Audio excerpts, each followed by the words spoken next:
Warpspeed. It's been a couple of years, but man, it's that same great board that we liked before. It's had some minor tweaks to the core and possibly the base, but just going from memory,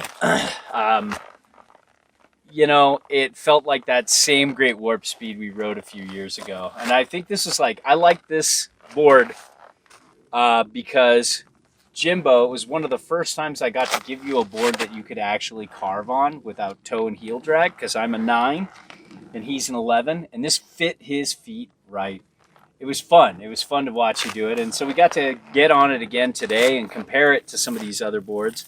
It's not really a fair comparison because this is more mid-wide to wide. And this fits a bigger boot. It's not a board I would want to own, but as far as the mid-wides go, it's one of the funnest boards one of the funnest mid-wides to wide I've ever tried. I really love this board. It just, it turns so fast edge to edge. It defies what you expect out of a wide board. So many guys who have like Jimbo size boot want to size down waist width wise and jeopardize having toe and heel drag because they like that faster turn initiation. With this board, you don't have to do that. So that would be the best way to describe like this all mountain board. Here's a little look at the flex. Oh, she's a stiffy. Feels a little stiffer than years past, but still lots of energy and liveliness. I would say this camber profile, flat, it starts at the tail, flat, to a little camber, to a little early rise, really lends to being a very diverse ride, but it does have a little bit of a directional feel for all mountain. It definitely butters on the nose easier than it does the tail, but pops on the tail better, just like the black Snowboard of Death, not the Supernova.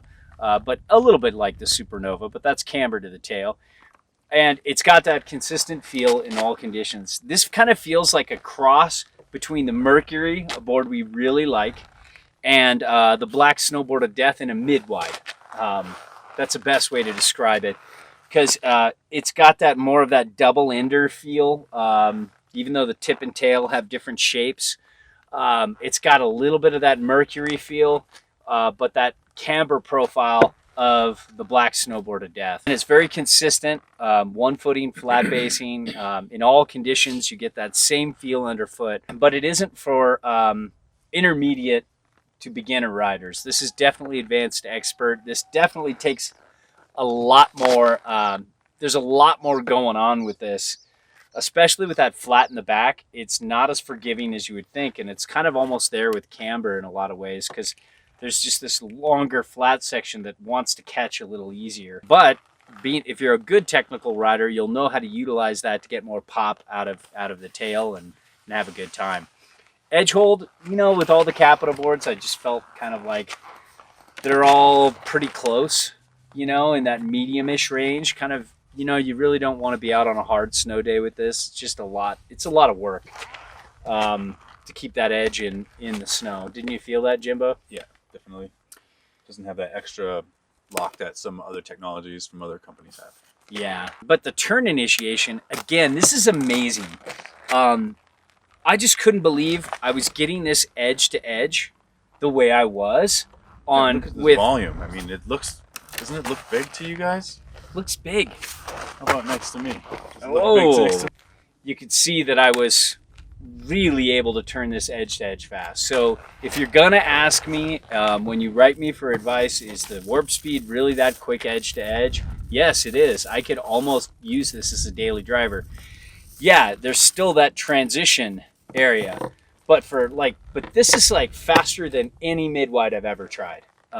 It's just so easy, so quick, and such a lively, fun turner. I love the turning experience on this. Maybe it's the wider platform, or it was the bigger size going up against the 56 BSOD, but I had so much more fun turning on this than I did the BSOD, and usually it's a little more, this just has this, something with the side cut they're doing is just amazing.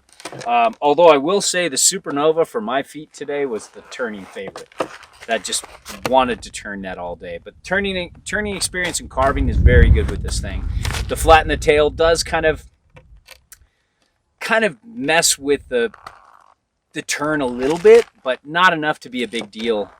Like in comparison to the Supernova with that full camber off the tail, there was a different kind of spring and a different kind of way it engaged in the radius of the turn that I liked with the Supernova. But overall, it's great. And this can bomb. Oh, Yeah. this bomb.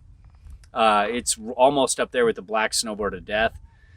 And very stable, easy bomber. And uneven terrain, I think if you're a big guy and you want a board that's going to weave in out of bumps well, but that won't toe and heel drag, this is it. This is the one. And it can power over chunder pretty well too. Riding switch, it's very doable. Little lopsided with a rocker in the nose and the flat in the tail, but very doable. And Capita kind of just makes sure that, maybe other than some of the spring brake boards, which aren't truly Capita, they come from, Corey Smith. These just seem to have that kind of, every board in Capita's line, you can throw it around switch and ride, take a more freestyle approach to the mountain if you'd like. Powder, haven't had this in powder, but it seems like it would be kind of right on par with the Mercury, maybe a little better, maybe a little behind the BSOD in terms of directional float, but still very good, very floaty, very easy, very good one board quiver that you can center up and then set back and ride in powder.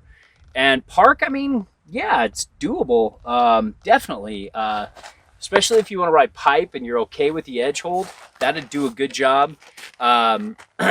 Jibs, not so much for me, too much of a stiff flex, but it feels too big and too stiff to do jibs. Yeah, but man, doesn't this pop off the tail well? And that's what that varied camber profile really does. And it just, you lose a little bit in the carb, but you get a little more off the tail. And I don't know. I think it's it's all personal preferences.